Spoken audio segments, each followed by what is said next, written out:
Oh man, here we go. Leonard Ellerbe went on attack of Manny Pacquiao. And listen, it's kind of funny. The way he broke it down, it did kind of make me laugh. So check this out. So we know Floyd Mayweather easily beat Manny Pacquiao back in May. And, after he easily beat him, Pacquiao and Bob Arum and Michael Cons are always saying, well, he had a bum shoulder. He had a hurt shoulder. His shoulder's been hurt for the last, 3 or 4 fights he's been in. Well, the last 3 or 4 fights he won, but y'all didn't complain about the shoulder. It's not till he actually lost to Mayweather. Then you want to complain about the shoulder as being a bum shoulder. So, listen, and we all know, man, everybody, is attacking Floyd right now. Man, you fighting Andre Berto, that bum. He's such and such. He don't deserve a shot, blah, blah, blah. And, Amir Khan, even though he's disappointed he didn't get this shot, he said, listen, after 48 fights, I guess, you deserve to fight who you want to fight as your last fight. But, oh, well, I got bigger fights out there.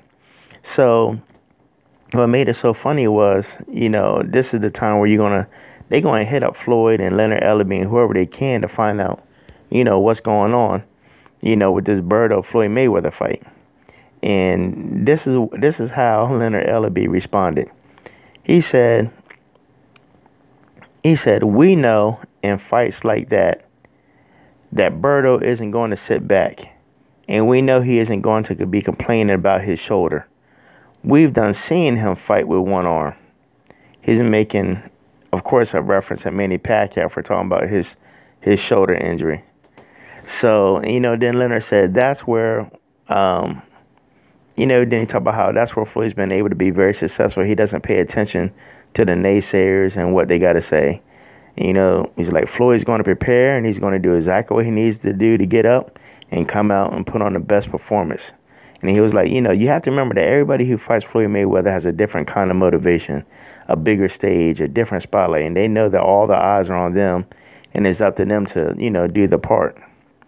So Leonard also said about Berto, he's never, ever been in a dogfight. He's been in 2 Fight of the Year candidates with the Ortiz fight and the Guerrero fight. And, we know he's been knocked down, but he gets back up and fights his heart out. And, he's like, we already know we're going to get the best of the best from him, what he's able to do. And one thing you do know is this guaranteed excitement.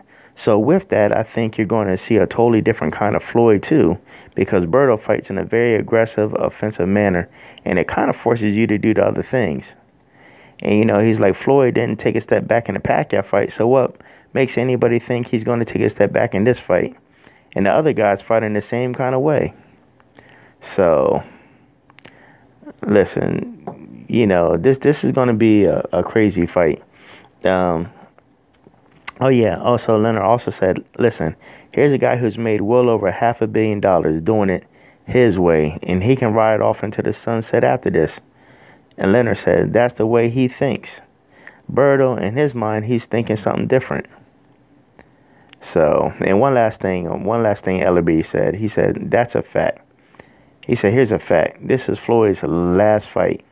This is it. That's a fact.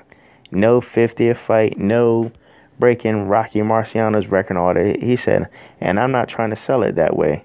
This is going to be his last fight. And the fans get a chance to see Floyd in a very, very exciting fight with a guy that we know is coming to fight. All right, so listen, leave your thoughts, comments below. Was that a necessary jab that he needed to throw at Manny Pacquiao? What do you think about Berto? He has had a bum shoulder before it. I think that was a Soto Carras fight, and he kept going. And he does kind of have whatever aggressive manner. So what are your thoughts and comments below? Yo, it's breaking hip-hop news. I know you like watching, but now it's time for you to subscribe and like this channel.